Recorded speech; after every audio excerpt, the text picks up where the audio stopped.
Hey all, and welcome to a brand new year of HellfireComms. I'm Entom64. And I'm THD. And welcome to the HellfireComms playthrough of Pokémon Sun, the latest and perhaps the greatest installment in the 20 years plus running franchise. And by God, this fucker here is breaking all kinds of records right now. In fact, I even went as far as to go onto Forbes.com to find this information, so I hope you appreciate it. According to Nintendo, and this came out in November of 2016, so forgive me if things have changed. According to Nintendo, Pokémon Sun and Moon have sold a combined total of 3.7 million units in under 2 weeks, an 85% increase over the previous record holders, Pokémon X and Pokémon Y, during the same period in 2013.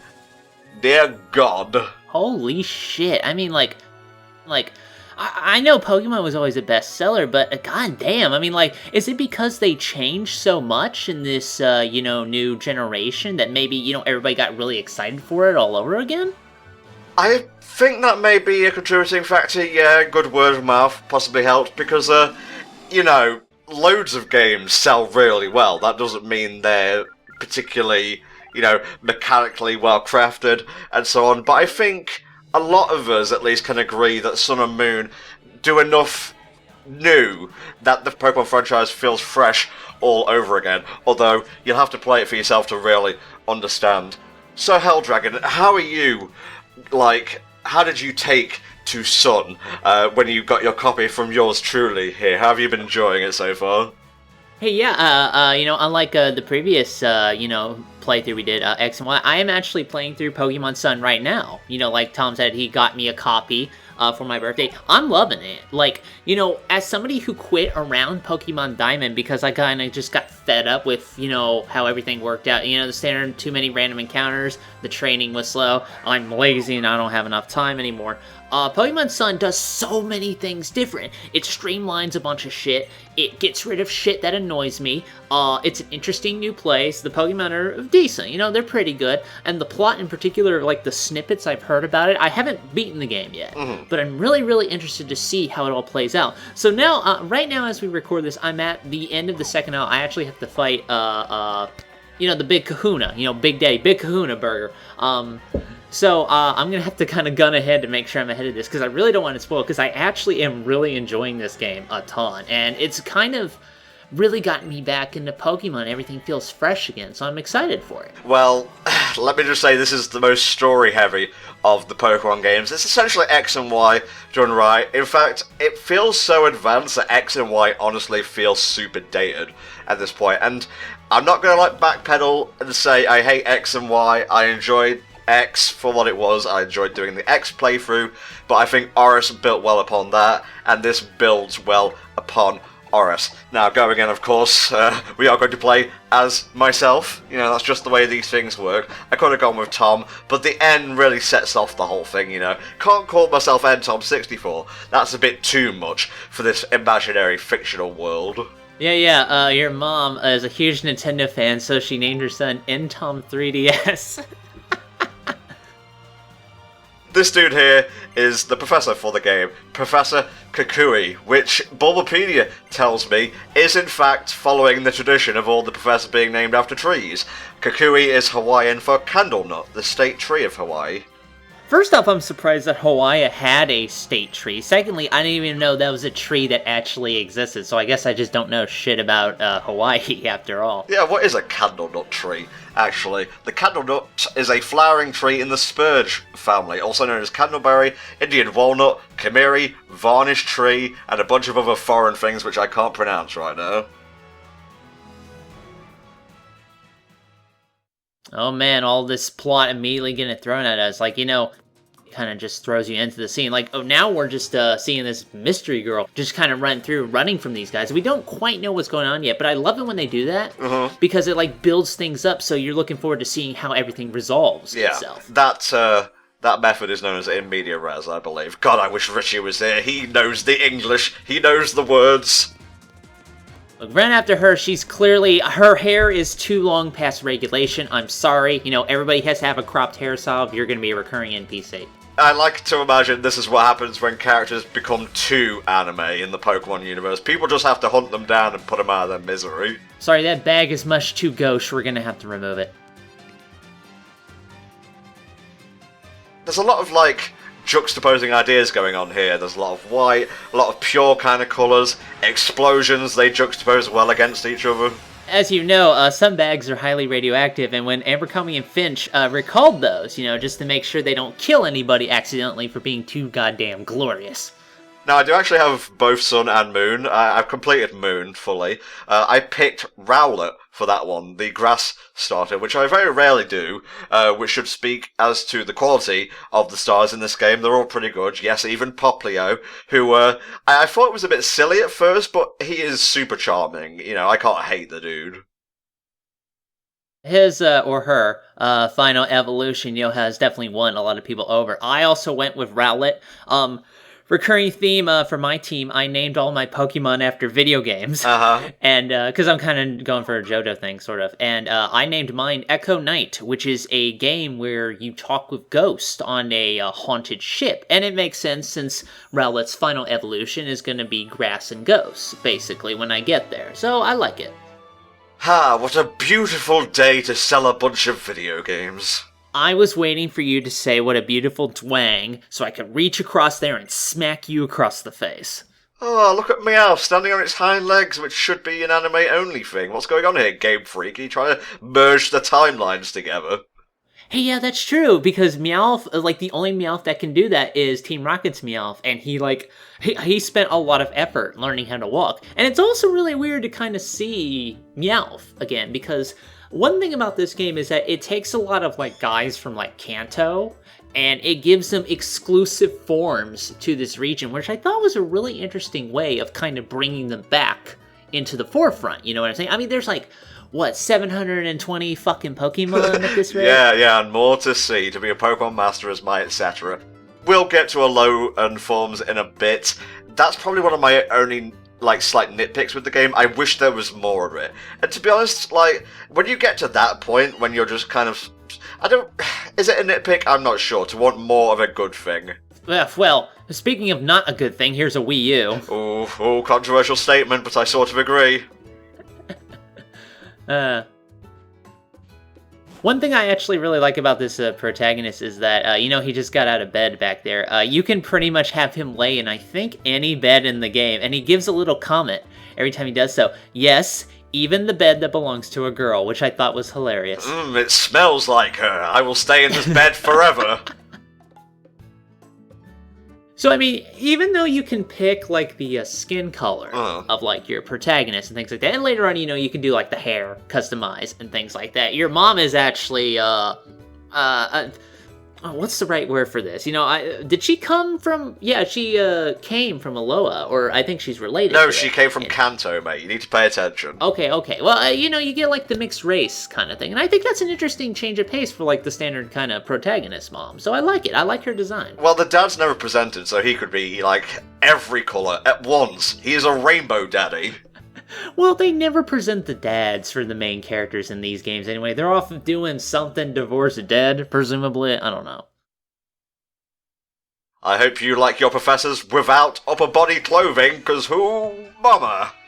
Well, I don't know. He's kind of wearing an open coat. I mean, he is a professor. You're basically required to do that. I mean, it doesn't even matter what sort of climate you're in. So, I mean, he has to wear that. Otherwise, I would not know that he's related to Pokemon studies. I'm sorry. What do you think of Kukui here, who I actually had to watch a little bit of the Sun and Moon anime dub to find out how to pronounce his name correctly? Kukui is okay. I prefer Banjo, personally. I thought the second game was pretty good. Yeah, that awkward joke. There we go. He's alright. I mean, I don't hate him. I think he's decent enough from what I've seen of him. I'm not really sure if I lean towards other Pokemon professors a bit more. I guess Oak, because, Red and Blue, that was my first thing. Yeah, okay. yeah. But Kukui, that's going to be really awkward to say. Kukui himself is not that bad. I mean, he's alright. I love his theme, though. That's one thing I can say about him right off the bat. I am very jealous of his physique, I'm not gonna lie. Also, his wife is a bit of a cutie, not gonna lie. I think what confused me originally about this guy is that, you know, he calls everybody brother and cousin. I thought he was, like, legit related to some people, but it turns out he just kind of does that with everybody. I'm like, oh, okay. Otherwise, that'd be a pretty huge family tree, let's be honest. Well, cousin, I think, is a Hawaiian idiom, and, you know, obviously Alola is based on Hawaii, you know, Alola, aloha. And if you've watched the Lilo and Stitch, you know, television series, all the other experiments are known as cousins, which I finally got, having played Pokemon Sun and Moon. That's what I think they were going for, ultimately. Spoiler alert, I have not gone to Hawaii. I haven't even left this room in a very long time. How is that a spoiler, exactly? Yeah, that's true. I think everybody knows that by now. I'm sorry. Ugh. I've only got to put on my hat and backpack. I come prepared. I am a protagonist, after all. Yeah, I'm not properly dressed yet. I have to put on all of my shit. Meowth, who invited you to this conversation? Go sit in your bed that you never use. I don't know. Meowth's like the family pet. It's pretty much our second brother. I mean, although personally I hate it when people call, like, you know, they have children and then they call pets, like, you know, their other children or babies, things like that. That just bugs me, personally. It's a little bit close to home there, because I do love my Feeny Fiend. I'm sorry, what? Sorry, my Phoenix, you heard nothing. Yeah, that's what I fucking thought. What do you think of the design for, like, the male protagonist? We're obviously not playing as the female one, I guess we'll talk about her later.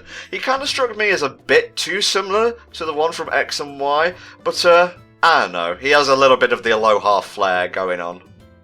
I don't know, I don't really like his default clothes. I'm not a big Stripe fan, so when I got a chance, I immediately, you know, tried to find some clothing stores to customize. What bugs me is that I can't take, like, his pants legs down all the way, although there may be a clothing item that does that. I don't know, just saying. But, I try to get it as close to me as possible, although since I kind of can't get rid of the hat, that's a problem. So for a while now, I've been walking around in, like, a tan fedora kind of thing, just to look like a complete shit. Ooh, Hell Dragon, you're lucky it's a fantasy world. What you mean? Whoa, is it supposed to be a trilby instead? I'm sorry, I can't tell these hats apart. Alright, Iki Town. I apologise in advance, we're probably going to mispronounce a lot of these, like, people and town places throughout the course of the playthrough. I don't know why it's taken the protagonist so long to get his own Pokemon. He's like, I'm gonna presume like 10 or 12, things like that. I know 10 is like the limit, or at least it was in the anime, where you have to get your own Pokemon. Do they have to like train with like the pet of the family first before they actually get their own critter? Well, actually that's a good point, you know, because Meowth's there. Is his mom a Pokemon trainer? Does she have a license? There's so much lore that's not covered in these games. You know what? Fuck Sun and Moon. 0 out of 10. What? That's a bit random. So the opening parts of the game, admittedly, I felt tend to be a little kind of tutorial heavy. I know it's trying to show you everything, but at the same time, you know, or this early on, there was like text. I'm like, all right, let's just kind of get on with it, you know? Yeah, the first week of our Pokemon Sun LP is primarily going to cover the first island in the game. There are 4. I guess you could call Island 1 Tutorial Isle. Hell Dragon's Ride. It is a little bit heavy, but, you know, it's a new region. We're moving around in full 3D for the first time. There's no, like, you know, proper fully formed characters in cutscenes, and then you're back to, you know, chibi overhead stuff in gameplay like we had in X and Y, and to a certain extent in Oras. Nope, full 3D here, folks. I actually really like that they finally decided to, like, commit to that, because it looks better, although there are still some kind of weird inconsistencies. Like, the protagonist's normal walk, it's like a military duck walk kind of thing. Only when he's running does he actually kind of look natural, you know what I'm saying? Well, some things change, some things stay the same, I suppose. One thing I do love about the layout of the various islands, and, you know, just kind of a gameplay change in general, he actually deliberately led you up a path where you do not run into patches of wild grass. Wild grass patches are, like, way less frequent in this game, and more often than not, there's, like, a path you can take to get around them. I personally thought this was fantastic because, you know, one of the biggest complaints I've had about, you know, earlier Pokemons, you know, even after they got past the limitations of things like Game Boy and Game Boy Color, things like that, was that there was too much shit where you would be forced into wild battles when you're just trying to get from point A to point B. And that stuff can get really annoying when you're just trying to get somewhere, you're just trying to avoid trainers, or things like that. This game goes out of its way to just kind of block them all off into various areas. And, you know, it's just so much more convenient to travel around in this game. I really do appreciate it. Alola is a pretty decent region in general, and you know, I still like Kalos as a region, I'm not going back on that, but this just feels more natural, I'm gonna be honest. Another thing is, because of the walled grass patches are set up in that particular way, from what I learned, some patches will actually have Pokemon that other patches will not have. So you're encouraged to kind of go about, and assuming you didn't look shit up like I did, and just kind of see what you can encounter in particular bits of grass. Yeah, I kind of caved a bit early, sorry. It's fine. What Helldragon is basically trying to say is it's not just tied to route anymore. So like a Pichu and a Wingull could exist on the same route but in different patches of grass. Oh, it's beautiful. Well, I would hope so. I mean, like, I would assume that this particular, like, town has, like, a very long kind of history. That would be more than enough time to clean up the place for my arrival. Well, it's kind of ironic being called Icky Town and whatnot. Sorry, we're starting strong here, folks. A-game, all the way. Yeah, he's bringing out the tremendous, you know, top-tier puns right away in this playthrough. Well, I guess the Kahuna's not around right now. I mean, we are only 16 minutes into the game. I can't ask for too much. I'm getting a coffee. I'll be there in a moment. Bit of an odd name for a Pokemon, Tapu Koko. It's not even hyphenated or anything. You just go waltz out there, you'd have no idea where you've been. You know, you've only been at the island for, I presume, 1 day. You know, I'll just let you wander around on your own. Nothing will definitely happen here. Here, take a Pokemon with you. It's a steel type, we call it Gun. You know, eventually there's going to be that point where they make like a Bullet Bill type, steel type Pokemon. You know that's going to happen at one point or another. I'm surprised they haven't made like a steel ghost Pokemon that inhabits like munitions and whatnot. No, they need to make like a ghost that inhabits a steel suit of armor like a fucking Dullahan, because that would be rad. Well, I guess the closest you're gonna get to that is the Sword Ghost from Gen 6. Honedge, and then the middle one, and an Aegis Slash. Mm-hmm.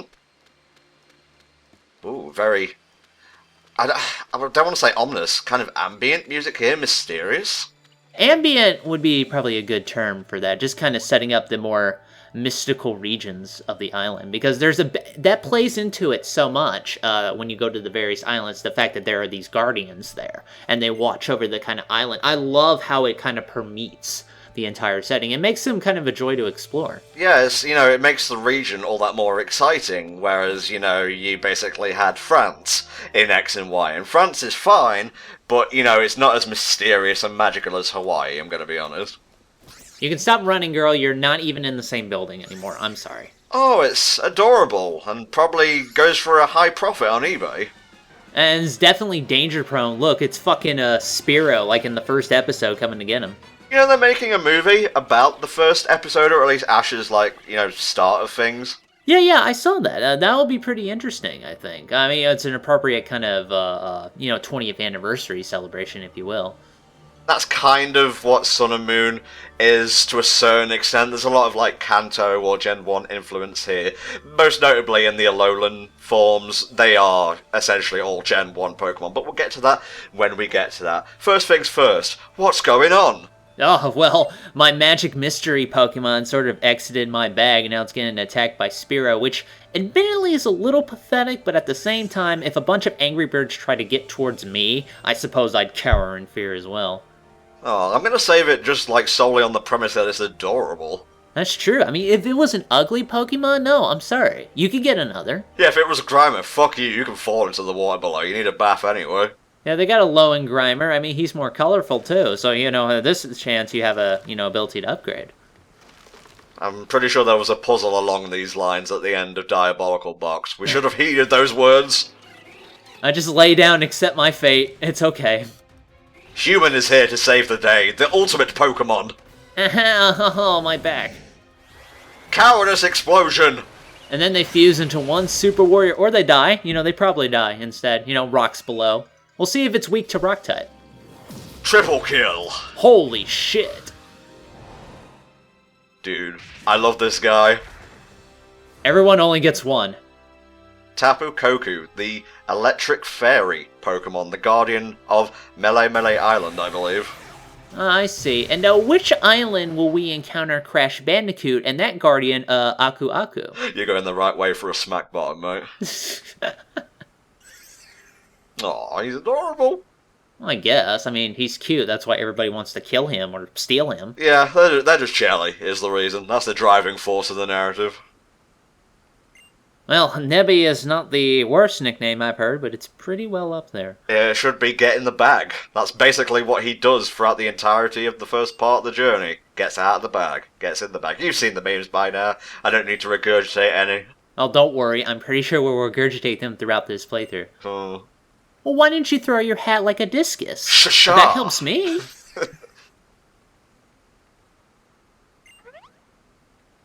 I'm still sporting circle shadows there. Not sure how to feel about that. Oh, come on, it's the 3DS. Give it some patience. I found this thing on the ground and I'm gonna eat it. That's because you've been sitting on it, huh? That's not Tapu Koku's poop, is it? This little Scott, I hope not.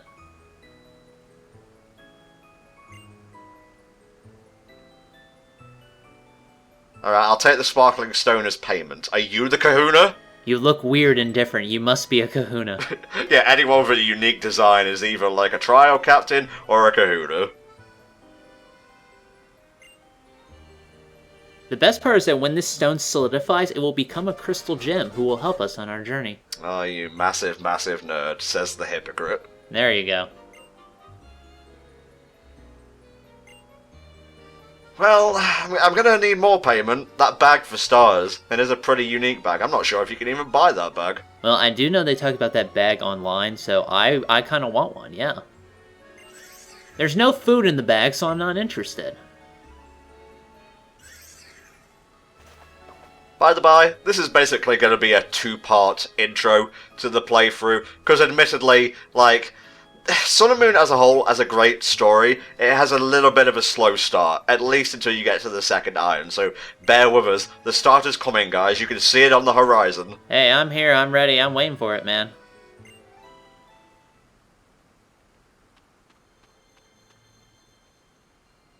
It is implied they walk back towards town. Gotta pass through the magical door that leads back to town first. We'll see you guys this afternoon for another part of Pokemon Sun.